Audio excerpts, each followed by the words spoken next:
Hi leaders, today I want to show you one common communication trap, the one commonly known as the monkey pattern, and how a simple shift can take your communication and your executive presence to another level. Here is what the monkey pattern looks like. Jumping in too fast, trying to answer everything immediately. Over-explaining, giving too much information.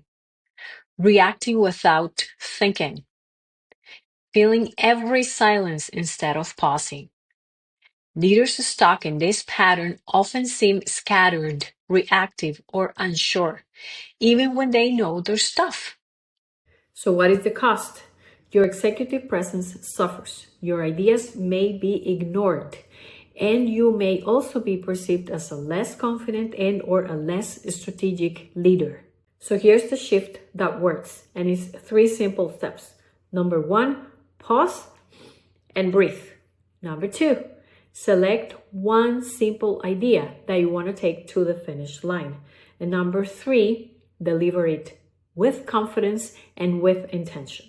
This simple approach signals that you are in control, calm, and confident. And it keeps your message powerful and focused. If this resonated with you, reply with a yes, and I will send you a short personalized voice note with examples of behaviors that can shift how you communicate. Start transforming your communication today. Till next week.